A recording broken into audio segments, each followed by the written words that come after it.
3-4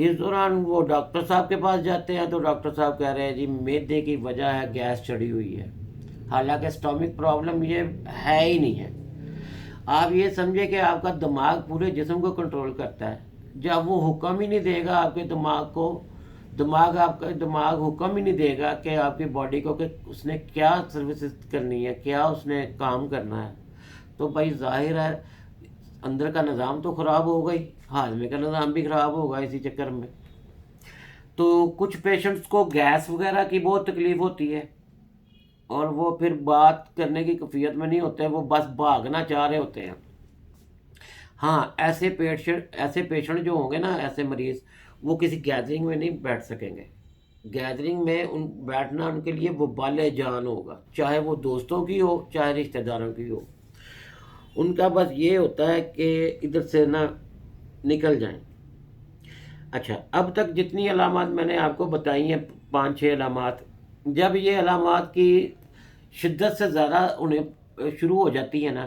تو مین بیماری کا پہلا سٹاپ آتا ہے جسے ہم کہتے ہیں پینک اٹیک۔ پینک اٹیک جب ہونا شروع ہوتے ہیں نا مریض کو، وہ یہ سمجھتا ہے کہ میری جان نکلنے لگی، ہائے میری جان نکلنے لگی، اس کے پورے جسم سے نا ایک ایسے اس کو محسوس ہو رہا ہے کہ میری روح نکل رہی ہے، جان نکلنے لگی، کلمہ پڑھنا شروع کر دیتے ہیں کئی مریض، پھر رونا شروع کر دیتے ہیں، کانپنا شروع کر دیتے ہیں۔ یہ مختلف آپ کو ایسے پیشنٹ آپ کو مختلف حرکات کرتے نظر آئیں گے۔ اچھا جی، یہ اس سٹیج پہ بھی پیشنٹ پہنچ جائے نا تو وہ قابل علاج ہے، کوئی مسئلہ نہیں ہے، بس وہ اس کو تھوڑی سی ضرورت ہے آپ کے توجہ کی، اور کسی اچھے سائیکیٹرسٹ کی کنسلٹیشن جو اس کے ساتھ اچھی کر سکے۔ اچھا جی، آہستہ آہستہ مریض جب یہ اس پینک اٹیک کی سچویشن میں پہنچتا ہے نا، تو یہاں پر پہنچنے کے 2-3 اٹیک ہوتے ہیں۔ ایک ہو گیا یہ موت کا خوف، ایک ہو گیا ہر چیز فنا ہونے کا خوف، اور ایک خوف ہوتا ہے اس کے مالی حالات ڈسٹربنگ ہو جائیں گے، خود ہی بیٹھا حساب لگاتا رہتا ہے کہ صبح اگر میرے پاس یہ نہ ہوا تو میں کیا کروں گا۔ یہ 3-4 قسم کے اٹیک، کسی بھی ان 4-5 قسموں میں نا کسی بھی قسم کا وہ حرکتیں کر سکتا ہے پیشنٹ۔ اچھا، یہ حرکتیں جب کرتا ہے نا، یہ آپ یہ سمجھیں کہ پیشنٹ انتہائی سٹیج پہ پہنچ چکا ہے، اور یہاں پر اس کو بہت جلد کسی ڈاکٹر کی ضرورت ہے، نہ کہ کسی دم کی، نہ کہ کسی تعویذ کی، اور آپ کو چاہیے آپ کسی اچھے ڈاکٹر سائیکیٹرسٹ سے رابطہ کریں اور فوراً اپنے پیشنٹ اپنے بچے کو دکھائے، اور تاکہ اس کی زندگی بچائی جا سکے، کیونکہ اس کے بعد کی جو سٹیجز ہیں نا وہ بڑی خطرناک ہیں۔ وہ اگر مایوسی کی طرف چلا گیا تو سوسائڈ اٹیمپٹ کر سکتا ہے، اگر وہ اسی طریقے سے جیتا رہا تو وہ اپنے آپ کے ساتھ کوئی ظلم کر بیٹھے گا کہ میں اپنے آپ کو نقصان دے گا، کیونکہ اس کی زندگی میں رنگینی تو ختم ہو گئی، اداس سے بڑی اور خوف سے بھری زندگی کون جینا چاہے گا۔ تو میرے بھائی، یہ تھی کچھ علامات، کچھ باتیں جو میں نے اپنے آڈینس کے ساتھ شیئر کی ہیں۔ میری ان باتوں کی وجہ سے کوئی ایک پیشنٹ بھی کسی کی زندگی کی طرف آ گیا نا، تو مجھے اپنی محنت کا